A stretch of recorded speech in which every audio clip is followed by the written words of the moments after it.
नमस्कार. 79व्या स्वातंत्र्य दिनाच्या आपल्या सगळ्यांना हार्दिक शुभेच्छा. 79व्या स्वातंत्र्य दिनानिमित्त आपण आता वेगवेगळ्या गणितज्ञांबद्दल जाणून घेऊया. या सगळे गणितज्ञ जे भारतामध्ये होते आणि त्यांनी गणितामध्ये काय काय कॉन्ट्रीब्युशन दिलं ते आपल्याला आजपासून पाहायचं आहे.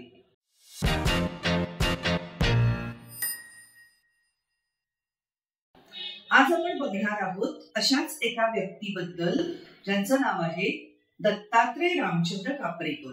कापरेकर सरांबद्दल बोलू तितकं कमीच आहे.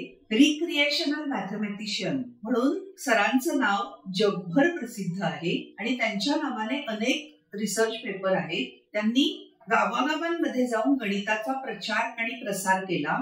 त्यांनीच शोधलेला कापरेकर स्थिरांक काय आहे ते आपण बघूया.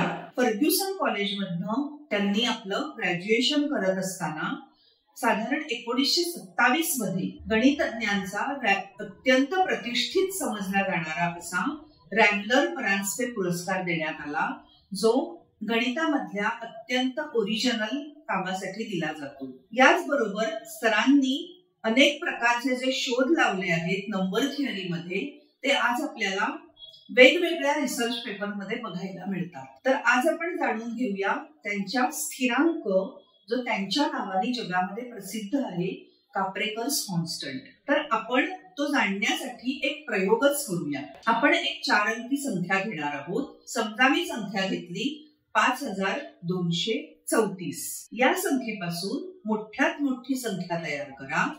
म्हणजे काय होईल ती 5432. त्याच संख्येपासून लहानात लहान तयार करा संख्या, म्हणजे ती काय होईल 2345. आता 5432 आणि 2345 यांची वजाबाकी करा. याच्यामधून तुम्हाला एक नवीन संख्या मिळेल. ती नवीन संख्या आहे 3087. 3087. आता या 3087 मधून या 3087 पासून एक मोठ्यात मोठी संख्या तयार करू आपण, विच इज 8730. आता त्याच्यापासून लहानात लहान संख्या तयार करू 0378. आता 8730 आणि 0378 या संख्यांच्या वजाबाकीचं उत्तर येईल 8352 किंवा 8352. आता 8352 किंवा 8352 याच्यापासून परत एक मोठ्यात मोठी संख्या तयार केली 8532 आणि लहानात लहान संख्या तयार केली 2358. तर यांची वजाबाकी काय येईल बरं? तर यांची वजाबाकी येईल 6174. याचा अर्थ प्रत्येक वेळेस आपल्याला 6174 ही संख्या मिळत जाईल. बघा ना, म्हणजे कोणतीही 4 अंकी संख्या घ्या, त्याच्यापासून मोठ्यात मोठी संख्या तयार करा, त्याच्यापासून लहानात लहान संख्या तयार करा, त्यांची वजाबाकी घेऊन एक दुसरी संख्या मिळेल, परत त्याच्यापासून मोठ्यात मोठी संख्या तयार करा आणि लहानात लहान संख्या तयार करा.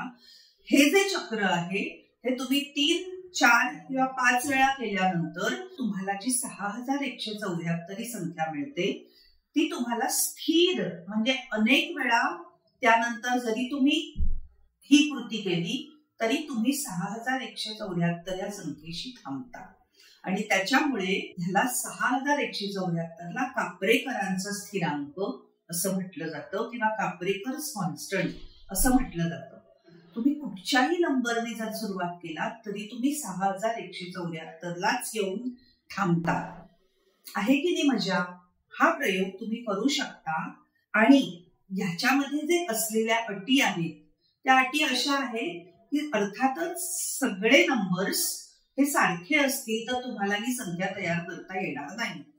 त्यामुळे एक तरी नंबर ह्याच्यामध्ये वेगळा पाहिजे, म्हणजे तुम्हाला कापरेकरांचा स्थिरांक तयार करता येईल. कुठल्याही नंबरने तुम्ही सुरू केलं तरी तुम्हाला, कुठल्याही 4 डिजिट नंबरने तुम्ही सुरू केलं तरी सुद्धा तुम्हाला 6174 ही संख्या मिळवता येते.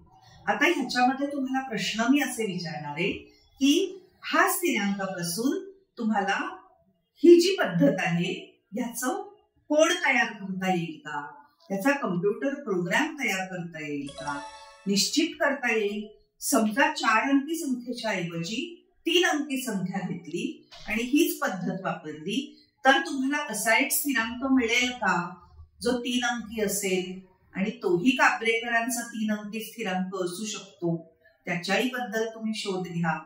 तर अशा प्रकारे आपण शोधाची मोहीम चालूच ठेवू शकतो आणि नवीन नवीन गोष्टी तुम्ही सुद्धा शोधू शकता. आणि त्यांचा हा कापरेकर स्थिरांक सगळ्यांनी वापरून पाहावा असं आपल्याला वाटतं आणि तीच त्यांच्याकरता एक मोठी मानवंदना होईल असं मला वाटतं.